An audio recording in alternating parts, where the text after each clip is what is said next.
नमस्कार, मैं डॉक्टर ऋचा ठाकुर, प्राध्यापक नृत्य, शासकीय डॉक्टर वामन वासुदेव पाटनकर कन्या स्नातकोत्तर महाविद्यालय दुर्ग से। आज हम रस और रस निष्पत्ति पर चर्चा करेंगे। रस का शाब्दिक अर्थ है आनंद। काव्य नाट्य को पढ़ने, सुनने और देखने से जिस आनंद की अनुभूति होती है, उसे हम रस कहते हैं। रस को काव्य नाट्य की आत्मा भी कहा जाता है। साधारण रूप में हम रसों को 9 प्रकारों से देखते हैं। श्रृंगार वीर करुणाद्भुत हास्य भयानका बीभत्स आदौ शांतश्च रसाः नौ प्रकीर्तिताः। किंतु भरत मुनि के मत से स्वीकृत रस 8 हैं। श्रृंगार, हास्य, करुण, रौद्र, वीर, भयानक, बीभत्स और अद्भुत। आचार्य धनंजय, धनिक, भट्ट लोलट, मम्मत आदि आचार्यों ने भी 8 रस ही माना है। किंतु उद्भट प्रथम ऐसे विद्वान हैं जिन्होंने रस की संख्या 9 बताई है। यहाँ नवा रस शांत है। इसका समर्थन अभिनव गुप्त, शांगदेव, शारदा तनय आदि विद्वानों ने भी किया है। इसके बाद 10वां भक्ति रस और 11वां वात्सल्य रस माने जाने का आग्रह भी किया गया। इस सब के बाद भी मुख्यतः 9 रस ही प्रचार में रहे हैं। बाद में वात्सल्य रस को भी 10वें रस के रूप में अपनाया गया। आइए सर्वप्रथम रस के स्वरूप पर हम बात करते हैं। रस धातु में अच प्रत्यय लगाकर रस शब्द बना है, जिसका अर्थ है सार, तरल, द्रव, स्वाद, रुचि तथा आनंद। इन्हें सामान्य और कलागत दोनों ही तौर पर माना जाता है। रस कहते ही तरल पदार्थ की ओर हमारा ध्यान जाता है, जो सीधे स्वाद से जुड़ता है।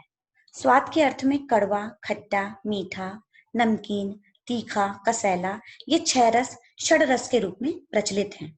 ये जीभ से जुड़े हैं, अतः ये रसनेन्द्रिय हैं। पंच तत्व और पंच ज्ञानेन्द्रियों के गुणों से इन्हें जोड़कर देखा जाता है। क्षिति जल पावक गगन समीर अर्थात 5 तत्व और 5 ज्ञानेन्द्रियां सीधे सीधे रस से जुड़ी हुई हैं। क्षिति अर्थात पृथ्वी का गुण गंध या सुगंध, जल का तरल रस, पावक अर्थात अग्नि का गुण रूप, गगन अर्थात आकाश का गुण शब्द तथा समीर अर्थात वायु का गुण स्पर्श माना जाता है। इनके अपने अपने गुणों के कारण पृथ्वी को घ्राणेन्द्रिय से, जल को रसनेन्द्रिय से, अग्नि को नेत्र से, आकाश को श्रवणेन्द्रिय से तथा वायु को त्वचा से जोड़कर देखा जाता है। कलाओं से प्राप्त आनंद को ही हम रस कहते हैं। काव्य, नाट्य आदि के दर्शन श्रवण से जो अलौकिक आनंद मिलता है, उसे सामान्यतः हम रस कहते हैं। नाट्यशास्त्र के रचयिता भरत मुनि को रस का प्रवर्तक माना गया है। उन्होंने इसे अथर्ववेद से लिया है। जिस प्रकार स्वादिष्ट भोजन से मधुर रसों का आस्वादन होता है, उसी प्रकार अनेक भावों के अभिनय के माध्यम से जो आनंद मिलता है, वह हृदय को रस का भान कराता है। रस की उत्पत्ति और निष्पत्ति के विषय में भरत मुनि कहते हैं, विभावानुभाव व्यभिचारी संयोगाद्र रस निष्पत्ति है। अर्थात विभाव, अनुभाव, व्यभिचारी भावों के संयोग से रस की निष्पत्ति होती है। उन्होंने माना है कि रस नाटक का वह तत्व होता है जो सहृदय यानी अभिनेता को महसूस होता है और उसके अनुभव के माध्यम से दर्शक भी हर्षित होते हैं। प्रत्येक मनुष्य के मन में भाव सदा विद्यमान रहते हैं, जिन्हें हम स्थायी भाव कहते हैं। और जब ये विभाव, अनुभाव संचारी भाव के माध्यम से अभिव्यक्त होते हैं, आनंद की अनुभूति कराते हैं, तब वे रस कहलाते हैं। भाव को समझना सबसे आवश्यक है। नाटककार की नाट्य रचना में स्थित भावों को प्रकट करने के लिए शब्द, अंगों के अभिनय तथा चेहरों के रंगों के माध्यम से भावों का प्रदर्शन किया जाता है। चूंकि ये विविध अभिनयों से युक्त रसों का भावन करते हैं, इसलिए भाव कहलाते हैं। भाव शब्द संस्कृत भाषा की भू धातु से करण या हेतु अर्थ में लिया जाता है। भवन्तीति भावाः, भावयन्तीति भावाः, अर्थात ये स्थित या उत्पन्न होते हैं अथवा भावन करते हैं। चूंकि ये विविध अभिनयों से युक्त रसों की अनुभूति कराते हैं, इसलिए भाव कहलाते हैं। ये हमारे मानस के अवचेतन या अर्धचेतन भाग में छुपे होते हैं। मूल रूप से इसके भेद हैं स्थायी भाव, विभाव, अनुभाव तथा व्यभिचारी भाव। सबसे पहले हम देखेंगे स्थायी भाव। भरत मुनि के अनुसार यथा नाराणाम नृपति शिष्याणाम यथा गुरु एवं ही सर्वभावानाम भाव स्थायी महान है। अर्थात जैसे मनुष्यों में राजा और शिष्यों में गुरु मुख्य होता है, वैसे ही स्थायी भाव श्रेष्ठ या मुख्य माना जाता है। रस की प्रक्रिया में रसानुभूति का आंतरिक और मुख्य कारण ये स्थायी भाव ही है, क्योंकि ये स्थायी रूप से मनुष्य के हृदय में विद्यमान होते हैं। प्रत्येक रस का अपना एक स्थायी भाव होता है। यहाँ हम 9 रसों के स्थायी भाव के बारे में देखेंगे।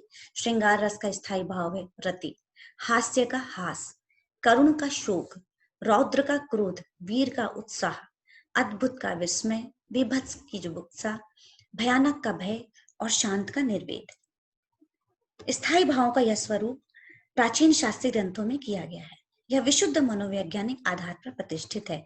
आधुनिक मनोविज्ञान में मूल प्रवृत्तियों का संबंध मन संवेग से कहलाता है। स्थायी भाव और मन संवेग की एक रूपता का इस सारणी में हम देख सकते हैं। जैसे भय मन संवेग की मूल प्रवृत्ति है पलायन या आत्मरक्षा, स्थायी भाव भय और रस उसका भयानक। मन संवेग क्रोध की मूल प्रवृत्ति है युयुप्सा, स्थायी भाव क्रोध, रस रौद्र। मन संवेग घृणा की मूल प्रवृत्ति है निवृत्ति या वैराग्य, यहाँ स्थायी भाव जुगुप्सा और रस विभत्स। करुणा या दुख का मन संवेग निवृत्ति या वैराग्य। करुणा दुख की मूल प्रवृत्ति है शरणागति, जिसका स्थायी भाव है शोक और उसका रस है करुण। वहीं काम मन संवेग की मूल प्रवृत्ति है काम प्रवृत्ति, स्थायी भाव रति और उसका रस है श्रृंगार। आश्चर्य मन संवेग की मूल प्रवृत्ति कौतूहल जिज्ञासा, जिसका स्थायी भाव विस्मय और रस है अद्भुत। हास्य मन संवेग की मूल प्रवृत्ति आमोद, स्थायी भाव हास और रस हास्य। दैन्य मन संवेग की मूल प्रवृत्ति आत्महीनता, स्थायी भाव निर्वेद, रस शांत। उत्साह आत्मगौरव की मूल प्रवृत्ति है आत्माभिमान, स्थायी भाव उत्साह और रस वीर।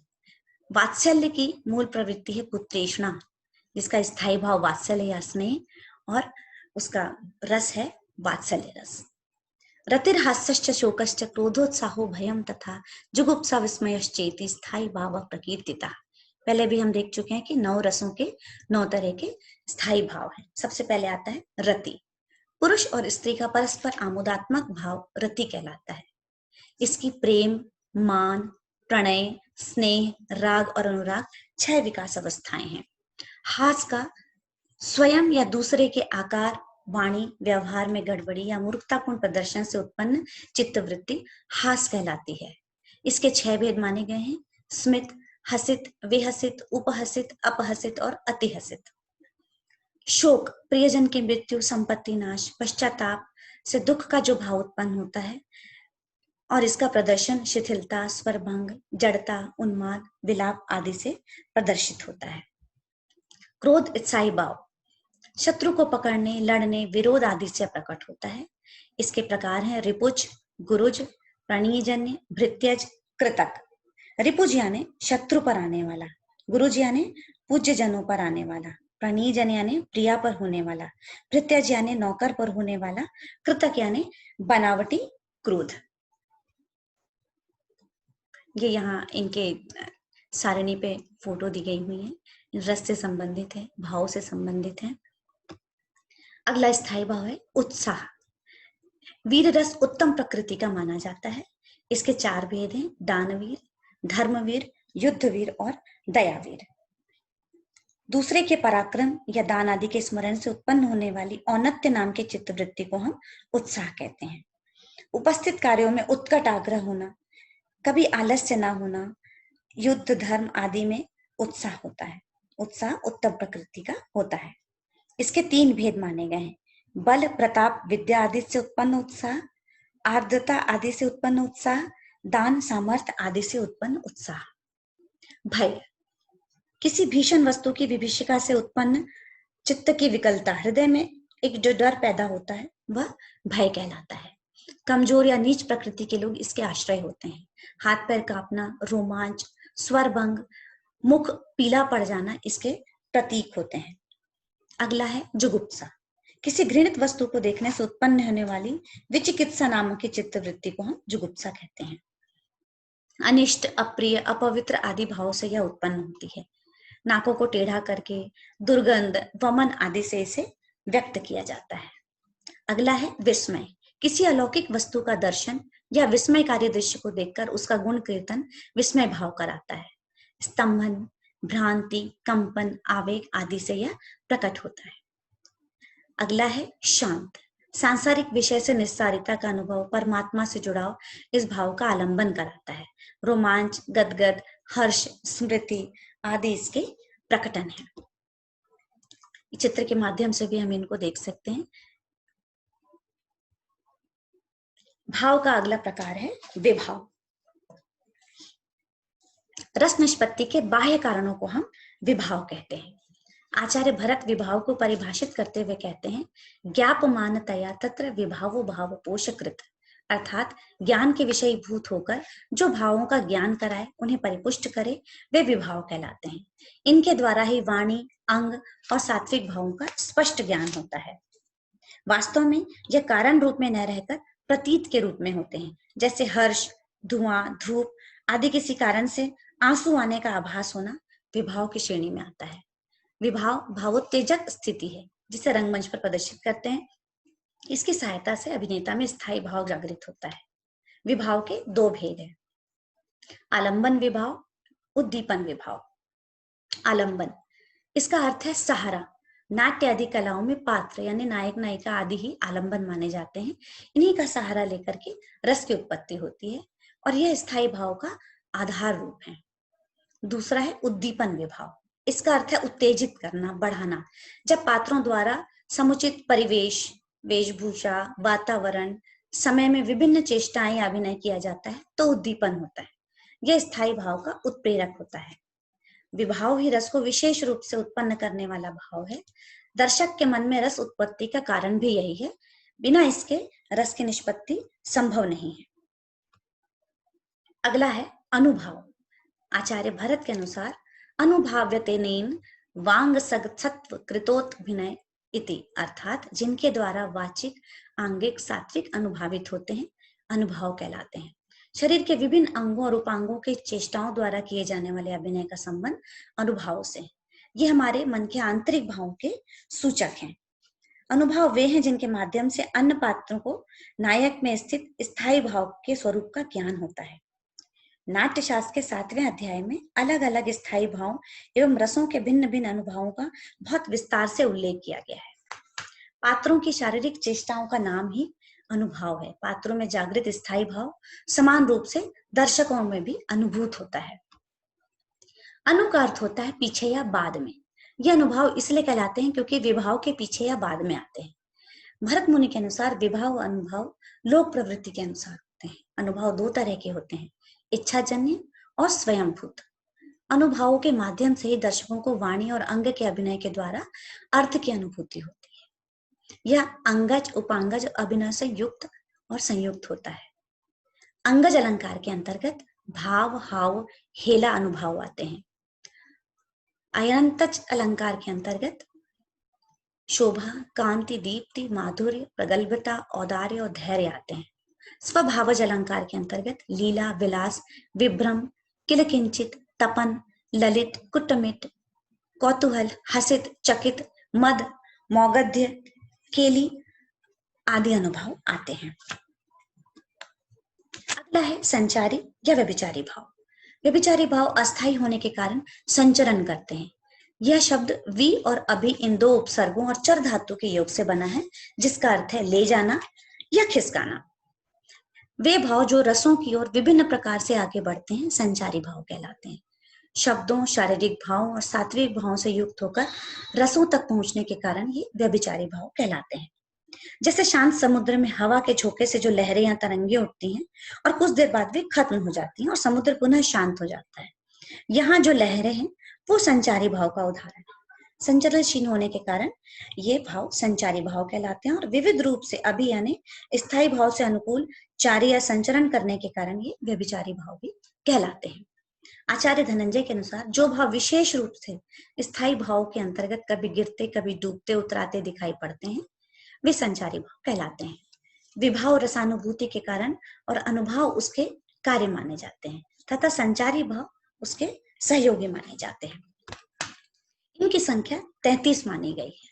आधुनिक विद्वानों ने इन्हें अलग अलग लक्षणों से वर्गीकृत किया है। 14 तरह के मनोविकार के अंतर्गत आते हैं निर्वेद, शंका, हर्ष, दैन्य, उग्रता, चिंता, त्रास, असूया, अमर्ष, गर्व, व्रीड़ा, आवेग, विषाद और औत्स्युक 4 तरह के ज्ञानात्मक अनुभव वाले संचारी भाव हैं, जो हैं धृति, मति, वितर्क और अभिप्ता। 5 तरह के शारीरिक संवेदन वाले संचारी भाव हैं, जो हैं ग्लानि, श्रम, आलस्य, मद और मोह। शेष 10 ऐसे व्यभिचारी भाव हैं जो मानसिक अनुभव की श्रेणी में नहीं आते। यह है स्मृति, स्वप्न, निद्रा, विबोध, जड़ता, चपलता, अपस्मार, व्याधि, उन्माद और मरण।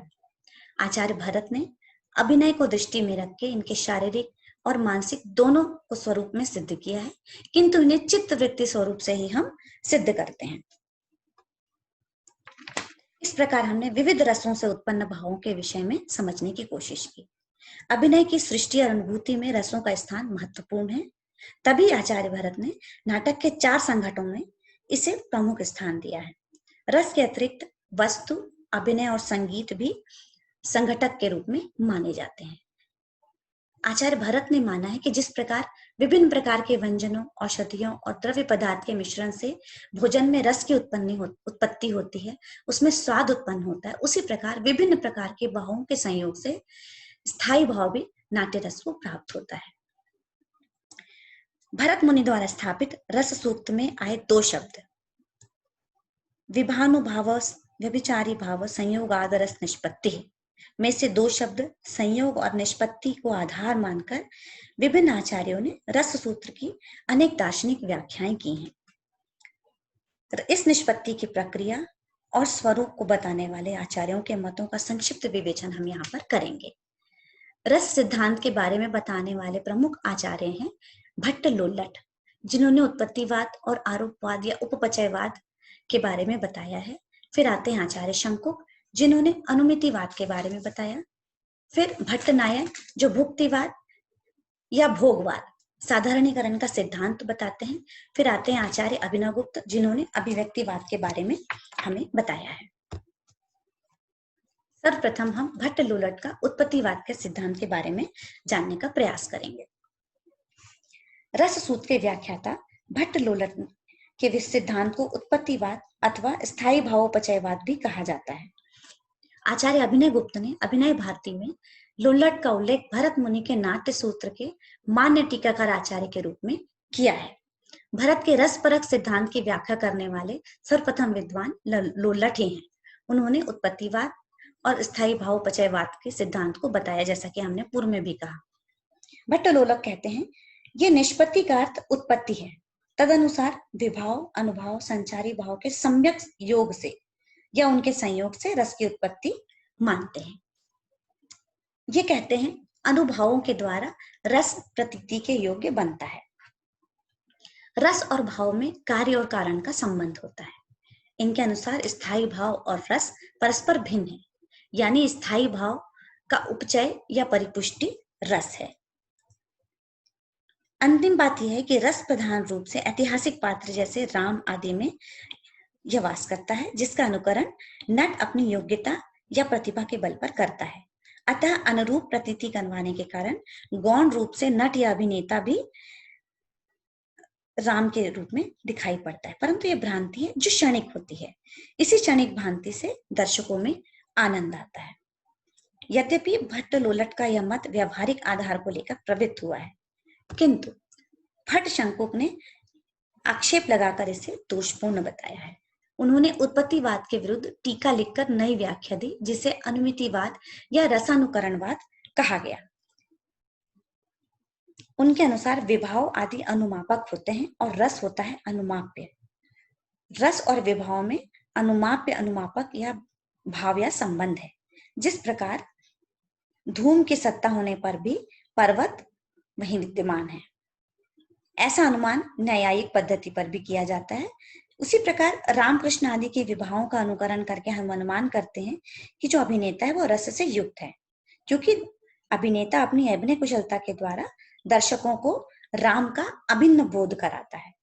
दर्शकों का यह ज्ञान न तो भ्रांति है, न ही यथार्थ वस्तु के अनुभव सदृश है, न ही मिथ्या ज्ञान की स्थिति में है।